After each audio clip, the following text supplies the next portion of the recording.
Central working committee की meeting रहती है। ये यहाँ पर हर 6 महीने बाद होती है नेशनल कॉन्फ्रेंस की तरफ से। आपको बताते चलें कि इस बार जो सेंट्रल वर्किंग कमेटी की मीटिंग है अभी हुई नहीं थी ऑफ लेट, जिसके चलते हुए कल डॉक्टर के फारूक अब्दुल्ला जो पार्टी के सदर हैं उन्होंने कल यहाँ पर न्योता दिया था। कई सारे जो MLAs हैं इसमें वो पहली बार पार्टिसिपेट कर रहे हैं इस मीटिंग में। एक चीज डिफरेंट है, इससे पहले जब भी वर्किंग कमेटी की मीटिंग होती थी उसमें जनरल सेक्रेटरी या प्रोविंशियल प्रेसिडेंट जैसे जिनके पोर्टफोलियोज है वो इस मीटिंग में शामिल होते थे, लेकिन पहली बार ऐसा हुआ कि तमाम MLAs को भी यहाँ पर इस बार दावत दी गई थी, जिसके साथ जो MLAs जो MPs इनके अपर हाउस के हैं लोअर हाउस के हैं उनको भी दावत दी गई थी। और मीटिंग का मुद्दा और मकसद यही है कि जो आने वाला बजट है उसमें किस तरीके से उस बजट को डिस्पर्स किया जाए ताकि जो ये MLAs अपनी कॉन्स्टिट्यूएंसीज के इनके जो मुतालबे है या पेंडिंग वर्क है, सबसे पहला डिस्कशन तो उस पर है। और दूसरा डिस्कशन ये है कि सुनने में ये भी आ रहा है कि जो हाल ही में नेशनल कॉन्फ्रेंस ने जो अपना मैनिफेस्टो दिया था उसमें उन्होंने मेंशन किया था कि 12 गैस सिलेंडर्स वो फ्री देंगे, तो उस स्कीम को रोल आउट कैसे करना है उस पर भी इस वक्त खासा ये डिस्कशन चल रहा है, ऐसे सूत्रों के हवाले से पता लग रहा है। लेकिन यहां पर सबसे बड़ा इंपॉर्टेंट मुद्दा यह है कि MP सईद आगरुल्लाह जो इस वर्किंग कमेटी के मेंबर है वो आज इस मीटिंग का हिस्सा नहीं बने। गांधरबल में थे वो, अभी आपने खुद भी देखा। लेकिन अगर कुल मिला की बात की जाए तो जो ये मीटिंग रहती है स्पेशली सेंट्रल वर्किंग कमेटी की, इसमें जो अपनी पार्टी के इंटरनल अफेयर्स होते हैं उस पर डिस्कशन होता है और साथ ही साथ आने वाला जो बजट है उसको कैसे मुख्तलिफ कॉन्स्टिट्यूएंसीज में MLAs के थ्रू डिस्पर्स किया जाएगा। जो MP लैड फंड्स है उनका अभी तक कितना इस्तेमाल हुआ है उसको लेके मीटिंग होती है, जिसके चलते हुए हमने देखा कि डिप्टी CM सुरेंद्र चौधरी भी लगातार पिछले 2 दिन से श्रीनगर की मुख्तलिफ जगहों का दौरा कर रहे हैं। कई सारे प्रोजेक्ट्स है अभी, जिसमें सनत नगर का फ्लाईओवर है, जिसमें जुकूरा का रोड है जो भी कंप्लीट नहीं हुआ है, तो उस सब का एक खाका बनके फिर सामने CM के सामने रखा जाता है और किस तरीके से आगे काम किया जाए उस हवाले से मीटिंग यहाँ पर ली जाती है। लेकिन यहाँ पर सबसे बड़ा सवाल ये खड़ा होता है कि MP आगरुल्लाह जो वर्किंग कमेटी के एक कोर मेंबर है वो आज इस मीटिंग का हिस्सा नहीं बने हैं। तो कुल मिला के अगर बात की जाए तो कुछ इंपॉर्टेंट जी बने रहिए हमारे साथ। अगर बात की जाए तो कुछ इसी तरीके उनसे हम जानने की कोशिश करेंगे और सबसे पहले तारिक भट्ट साहब का रुख कर लेंगे। चूंकि नेशनल कॉन्फ्रेंस की CWC की मीटिंग हो रही है और इसके मेंबर ही इस मीटिंग का हिस्सा नहीं, तो क्या ये माना जाए कि जो नाराजगी शुरू हुई थी उसमें कुछ कुर्बत की तरफ के इशारे नहीं मिलते हैं, ये मान लिया जाए? तारिक भट्ट साहब जी, न्यूज़ 18 के तमाम पूरी टीम को और तमाम सुनने वालों को और डिबेट में बैठे तमाम साथियों को मेरा आदाब और सलाम। देखिए मैडम जी, बात यह है कि नेशनल कॉन्फ्रेंस की जो सेंट्रल वर्किंग कमेटी है ये एक फैसला कुन जमात होती है। जो भी तंजीम के अंदर बड़े फैसले लेने होते हैं और वो इसी कमेटी में लिए जाते हैं। कोई इसमें नेशनल कॉन्फ्रेंस का जो कानून में जो तब्दीली लाना या कोई बड़े फैसले जो होते हैं वो इसी कमेटी के अंदर होते हैं। तो मौजूदा सूरत हालात को देखते हुए और मौजूदा जो पिछले इलेक्शन हुए हैं उनको देखते हुए और बाकी तमाम चीजें जो हैं उनको मद्देनजर रखते हुए ये वर्किंग कमेटी की मीटिंग जो बुलाई गई है, तो इसमें जैसे कि चर्चा मैं सुन रहा हूं कि आगरुल्लाह साहब को नहीं बुलाया गया। मैं तो ये समझता हूं कि नेशनल कॉन्फ्रेंस एक ऐसी बार डिसिप्लिन जमात है। इस जमात के अंदर जो डिसिप्लिन से रहता है उसको अच्छी पोजीशन भी दी जाती है और जो डिसिप्लिन से बाहर होता है उसे नजरअंदाज भी किया जा सकता है। और मैं समझता हूं कि नजरअंदाज किए जाने की शुरुआत इस मीटिंग से हो सकती है, बाज़ाब्ता कोई एक्शन उनके खिलाफ लिया जा सकता है। क्या ये माना जाए कि इस CWC के मीटिंग के बाद आगरुल्लाह को लेकर कोई पार्टी एक्शन लेगी?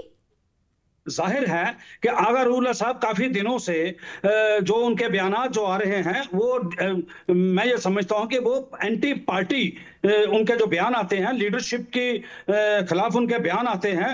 तो कुदरती बात है कि कोई भी पार्टी होगी, पार्टी की लीडरशिप के खिलाफ बोलना या पार्टी के खिलाफ बोलना, तो उसमें फिर कोई ये तवक्को रखे कि नहीं मुझे बुलाया जाए।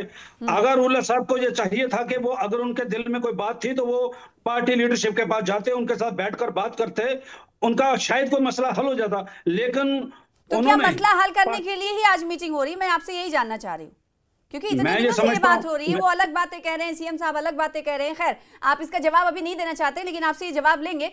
और BJP भी इस बीच हम ये देख रहे हैं कि तंज कसते हुए दिखाई दे रही है कि CWC की जो मीटिंग हो रही है वो अंदरून रस्साकशी जो चल रही है उसको लेकर हो रही है। जनता की, आवाम की उन्हें फिक्र नहीं है। आखिर ऐसा क्यों लग रहा है भारतीय जनता पार्टी को? उन्हीं के लीडर से, उन्हीं के नेता से समझने की कोशिश करेंगे। हमारे साथ विक्रम मल्होत्रा साहब जुड़े हुए हैं। विक्रम मल्होत्रा साहब, आपसे कुछ देर पहले सरोज कफील, जो ग्राउंड पर हमारे संवाददाता मौजूद हैं, मीटिंग को कवर कर रहे हैं, उन्होंने कहा कि इस मीटिंग में कई ऐसे जो चुनावी वादे थे, जो इंतखाबी मंशूर में नेशनल कॉन्फ्रेंस सरकार की तरफ से किए गए थे या एनसी की तरफ से किए गए थे, उसे पूरा करने के लिए मानी जा रही है मीटिंग, कई अहम मुद्दों के लिए मीटिंग। आपको क्यों ऐसा लग रहा है कि ये जो भीतर तूफान मचा है पार्टी के भीतर, वो इसके लिए मीटिंग होगी? देखिए, आपका बहुत बहुत धन्यवाद इस कार्यक्रम में बुलाने के लिए। और मैं आपसे ये वाज़ेह करना चाहता हूँ कि बहुत देर से, जब से बड़गाम के उपचुनाव अनाउंस हुए थे, उससे पहले से जिस तरह से आगा रऊला साहब का स्टैंड जो पार्टी के खिलाफ रहा है और उस तरह से जो पार्टी के अंदर की अंतकला है, वो पहली दफा नेशनल कॉन्फ्रेंस के इतिहास में ऐसा हुआ कि वो सामने जगजाहिर हुई है। पहले जो भी बातें होती थी, लीडरशिप जो भी, चाहे फारूक अब्दुल्ला की साहब की हो, उमर अब्दुल्ला साहब की हो, फारूक साहब से पहले शेख साहब की, उस पे इस तरह का सवालिया निशान नहीं लगा जो उमर अब्दुल्ला साहब की लीडरशिप पे लगा है। और वो जो सवालिया निशान है वो नन लेस देन जो मेंबर पार्लियामेंट सिटिंग है उन्होंने लगाया, रऊला साहब ने लगाया। और मियां अल्ताफ साहब ने भी उनसे कहा कि आपने देखा पिछले दिनों उन्होंने कहा कि आप जो लोगों से वादे किए हैं वो पूरे करने चाहिए, और जिस तरह से जो हमारे चुनावी वादे थे उनसे पीछे हटना नहीं चाहिए। तो उसका खामियाजा जो है वो बड़गाम इलेक्शन में देखने को मिला, और पहली दफा नेशनल कॉन्फ्रेंस अपने स्ट्रॉन्ग होल्ड में हारी।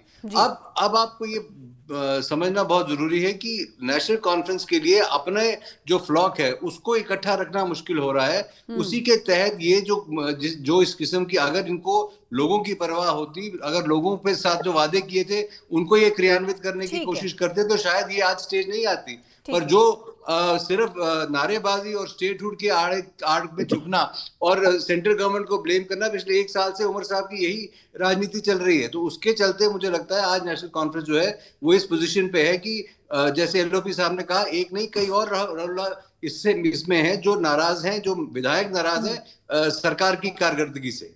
ठीक है, तो कई एमएलए की नाराजगी भारतीय जनता पार्टी कह रही है कि हमने भाप लिया है, नाराजगी है, इसके चलते अब किस किस को मनाएं और किस किस को रूठने से बचाएं वाली स्थिति में है इस वक्त नेशनल कॉन्फ्रेंस। सुहेल काजमी साहब, आपका नजरिया क्या कहता है कि क्या ये हंगामी मीटिंग मानी जाए या फिर सोची समझी किसी फैसले के हवाले से ये मीटिंग बुलाई गई है, या फिर ये आप मान रहे हैं कि कई और रूहुल्लाह के हवाले से पार्टी को अंदेशा हुआ होगा इसलिए ये मीटिंग मुनक्किद की गई है, या चौथा ये माने कि वाकई में आवाम के लिए जो काम करने के लिए सरकार में आए थे और जिन्होंने वादे किए थे जो अभी तक पूरे नहीं हुए हैं, उस पर चर्चा करने के लिए मीटिंग है? किस तरह से देखा जाए इस मीटिंग को? देखिए मैम, पहले तो सबको गुड आफ्टरनून। दूसरा ये है कि आपने जो 4 पॉइंट्स बोले हैं, 4 में से चारों पॉइंट्स जो है वो चर्चा का इशू है। और फारूक अब्दुल्ला जो है वो सबसे सीनियर लीडर हैं इस वक्त रियासत में, और हिंदुस्तान में भी बड़े सीनियर लीडर्स में उनका शुमार होता है। वो पार्टी को पहले जोड़ के रखने की कोशिश कर रहे हैं, और उनकी एक्सेप्टेबिलिटी जो है अभी भी कायम दायम है जब तक फारूक साहब है। दूसरा ये है कि इनकम्बेंसी विद इन इनकम्बेंसी है, उसमें कोई दो राय नहीं है, क्योंकि चर्चा जम्मू कश्मीर में ये भी है, और सारे ओपिनियन मेकर जब भी डिबेट्स पे बैठते हैं यही कहते हैं कि किसी वक्त भी कुछ हो सकता है, कोई नया गार्ड ऑफ ऑनर चेंज हो सकता है, यहाँ के एमएलए वहां जा सकते हैं, वहां के एमएलए वहां जा सकते हैं। रऊला साहब का जो दोस्ती का बिटवीन एनसी एंड रऊला साहब का डाइवोर्स जो है वो हो चुका है। वो बड़गाम के इलेक्शन से पहले आपको दिखा, हमने भी बहुत बार चर्चा की, वो अब साजगार माहौल में कभी वापस नहीं आ सकता है। या तो वो पार्टी फ्लोट करेंगे या जो भी नई कंपोजिशन बनेगी सियासी तौर पे वो वहां आपको दिखेंगे, और वो अपने वजूद के लिए आप बात कर रहे हैं, अपने वजूद और अपने लोगों की बात कर रहे हैं। में आगा रूहुल्लाह के खिलाफ कोई एक्शन लिया जा सकता है क्या? बिल्कुल लिया जा सकता है। वही बॉडी है जिसमें किसी पार्टी लाइन से नहीं चलने वाले नेता के खिलाफ कोई एक्शन लेने के लिए मजाज होती है? बिल्कुल, असूली तौर पे तो यही होता है। जितनी भी वर्किंग कमेटी मीटिंग्स होती हैं, अगर आपको लगा कि वो एंटी पार्टी स्टैंड पे काम कर रहे हैं तो मुझे लगता है फौरी तौर पे एक्शन लेना चाहिए। नहीं लिया क्योंकि फारूक साहब बड़े सिंपथाइजर थे रऊला साहब के, और उमर साहब टोटली अगेंस्ट बोलते थे, because Omar Abdullah is not so matured politician as far as Farooq Abdullah is concern. Farooq Abdullah flexible है, उनकी दूरअंदेशी बहुत जबरदस्त है। जहां तक मैं उनको जाती तौर पर जानता हूं तो वो कभी भी प्री मैच्योर स्टेटमेंट्स नहीं देते हैं जहां तक पार्टी को डैमेज एस्टेब्लिश करने की बात है। लेकिन उमर अब्दुल्ला साहब कभी कभी ऐसी स्टेटमेंट देते हैं, वो पॉलिटिकली इमेच्योर होती हैं और उसका खमियाजा पार्टी को भुगतना पड़ता है। दूसरी बात ये भी कह दूं मैं आपसे कि हाँ, सब कुछ ठीक नहीं है नेशनल कॉन्फ्रेंस में। नेशनल कॉन्फ्रेंस के एमएलए राब्ते में रहते हैं, राहुल्ला साहब के भी जो हमारे पास फीडबैक्स आती हैं और बहुत से चीजों पे विचार विमर्श होता रहता है। देखिए, इससे पहले भी बहुत बार सरकारें जो हैं पूरा टाइम ना उसको इस्तेमाल करके बहुत बार गिर गई। कोई 17 महीने में गिर गई, 87 की इनकी सरकार किसी और वजूहात से गिर लग रही है क्या आपको? बिल्कुल 100% मुझे वही लग रही है। आने वाले दिन बताएंगे कि किस तरफ जम्मू कश्मीर की सियासत चलेगी, लेकिन आहट वैसी है। अरे ये तो बहुत बड़ी बात कह रहे हैं सर आप। जी, आप देख लीजिए, आने वाले दिनों में हम भी हैं, आप भी हैं, चर्चाएं होती रहेंगी, लेकिन खिचड़ी जबरदस्त पक रही है। तारिक भट्ट साहब, ये खिचड़ी जो पक रही है उसका नाम क्या होगा? क्या सरकार बदल जाएगी? क्या एनसी के कंट्रोल से सारी चीजें बाहर होने वाली हैं? देखिए, सोहेल साहब मेरे भाई हैं, हाँ। और सीनियर जर्नलिस्ट हैं। मैं इनकी बात को काटना नहीं चाहता, लेकिन इतना जरूर कहूंगा कि नेशनल कॉन्फ्रेंस की सरकार को किसी किस्म का कोई खतरा अभी नजर नहीं आ रहा है। अभी नजर नहीं आ रहा है, लेकिन मतलब है आपकी बातों से आवाम क्या समझेगी? ऐसी कोई बात नहीं है। हमारे पास पूरी मेजॉरिटी है। अलबत्ता कुछ पार्टियां हैं जैसे भारतीय जनता पार्टी को नेशनल कॉन्फ्रेंस की वर्किंग कमेटी का इतना ज्यादा फिक्र हो गया है, इसी तरह से उनको नेशनल कॉन्फ्रेंस की सरकार का भी फिक्र जो है वो हो रहा है। वो तो चाहते हैं कि कब टूटे और हम अपना मसला हल करें। अलबत्ता मैं ये समझता हूँ कि अभी बीजेपी वालों को क्या तोड़ने ओढ़ने की कोशिश भी हो रही है क्या? नहीं, ये इनका तो काम ही यही है। कौन सी रियासत है हिंदुस्तान की जहां इन्होंने नहीं तोड़ी है? नहीं, अभी यूटी की बात करिए ना, रियासत की बात हम नहीं कर रहे हैं। आपसे कोई किसी एमएलए की तरफ से कुछ कहा गया क्या? बीजेपी की पूरी कोशिश है, इसीलिए ज्यादा उनको फिक्र हो रही है। बीजेपी की पूरी कोशिश है कि सरकार को इसको गिराएंगे, इसको तोड़ेंगे, लेकिन ये इनका ख्वाब कभी पूरा होने वाला नहीं। जहां तक अगर रुल्ला साहब का ताल्लुक है, मैं आपसे एक बात कहना चाहता हूं कि बख्शी गुलाम मोहम्मद बहुत बड़े लीडर हुए, वो इस पार्टी को छोड़कर चले गए तो ये जमात जिंदा रही।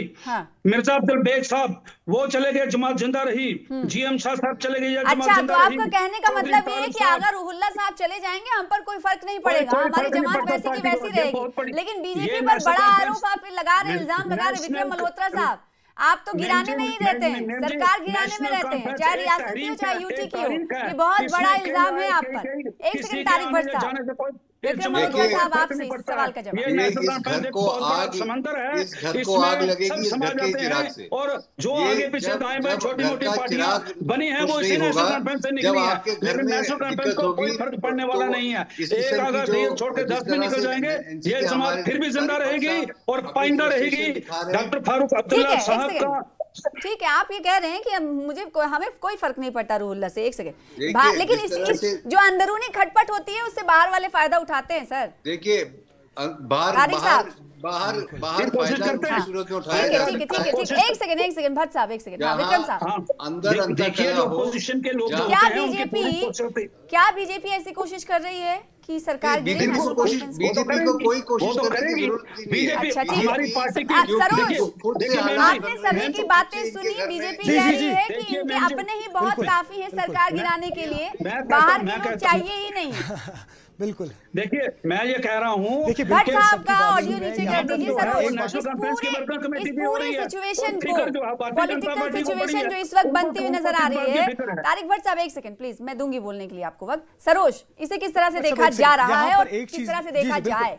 बिल्कुल बिल्कुल बिल्कुल, देखिए यहाँ पर सोहेल काज़मी साहब, ये बाकी जो हमारे पैनलिस्ट है, एक चीज हम यहाँ पे ये भी तो देख सकते हैं कि अगर चश्मे को उल्टा करके देखें, क्या ये गुड कॉप बैड कॉप की पॉलिसी खेली जा रही है? क्या कई सारे ऐसे स्टेटमेंट्स जो आगा रुल्ला दे पा रहे हैं सीएम उमर अब्दुल्ला नहीं दे पाते हैं? क्या नेशनल कॉन्फ्रेंस में इस वक्त आगा रुल्ला और डॉक्टर फारूक अब्दुल्ला की बहुत अच्छी कोऑर्डिनेशन चल रही है? क्या उनकी अंडरस्टैंडिंग है? क्या वो जानते हैं कि जो वो बयान दे सकते हैं वो उमर अब्दुल्ला नहीं दे सकते हैं, क्योंकि वो ना ही सेंटर में ना ही यहाँ यूटी में लोग शायद उससे रिलेट कर पाए? क्या जिस तरीके के बयान पहले महबूबा मुफ्ती दिया करती थी, उस तरीके के बयान जो आज आगा रुल्ला दे रहे हैं, वो कह रहे हैं कि अगर आतंकियों के घरों को ढेर किया जा रहा है वो नहीं होना चाहिए? शायद अगर उमर अब्दुल्ला की जुबान जुबान ये बयान निकलते हैं तो वो सही नहीं लगेगा। क्या इसीलिए आगा रूल्ला वहां पर है? तो कई सारे ऐसे पहलू हैं इसमें जो मैं आपसे कह रहा हूं कि क्या आगा रूल्ला इस वक्त जो उन्हें डॉक्टर फारूक अब्दुल्ला कह रहे हैं उन्हीं नक्शे कदम पे चल रहे हैं। तो कई सारी ऐसी पॉलिटिकल एनालिस्ट है या इसकी ऐसी एनालॉजी है जो अभी कुछ आने वाले वक्त में ही सामने आएगी। तो ये भी पहलू है जिसको ध्यान में रखने की जरूरत है, जिसका जिक्र सरोज कर रहे थे। और एक बहुत बड़ी बात सुहेल काज़मी साहब ने कही है कि इस वक्त घोड़े दौड़ रहे हैं, लेकिन ये घोड़ा किस कदर जाएगा, किस रास्ते जाएगा, ये कहना मुश्किल नहीं है, लेकिन इशारे जरूर मिल रहे हैं सुहेल काज़मी साहब। देखिए, मैं एक ही बात, तारिक भट्ट साहब मेरे भाई है, नेशनल कॉन्फ्रेंस के बड़े कदावर नेता, मैं इनसे जो इन्होंने 2-3 नाम लिए ना मैम, वो बीजेपी के नाम नहीं थे। बख्शी गुलाम मोहम्मद नेशनल कॉन्फ्रेंस में शेख साहब के मिनिस्टर थे, वो प्राइम मिनिस्टर बने। अब इन्होंने जीएम शाह साहब का नाम लिया, वो फारूक साहब के दामाद थे, वो भी चीफ मिनिस्टर बने 85 में, 17 महीने की सरकार चलाई। जो भी इनके रिश्तेदार थे, जो भी इनके फैमिलीज में, वही रिश्तेदार बने। बीजेपी तो 82 में उसका वजूद बना पूरे भारत में, तो बीजेपी तो थी नहीं तब। तो मेरा कहने का मतलब है कि बीजेपी को ये कोई कोशिश करने की जरूरत नहीं है। पॉलिटिकल कंपोजिशन वर्ड में यूज करता हूं, हाँ। उस कंपोजिशन पे काम हो रहा है, और उस कंपोजिशन में क्या चीजें किसको फिट आएंगी उस पे आप देखेंगे। तो इस कंपोजिशन से बनेगा क्या? इस कंपोजिशन के इक्वल टू होने वाला है क्या? इसकी सभी को इंतजार है, हमारी भी नजर इस पर रहेगी। सुहेल काज़मी साहब, आगे भी आपसे बातचीत होती रहेगी। बहुत शुक्रिया।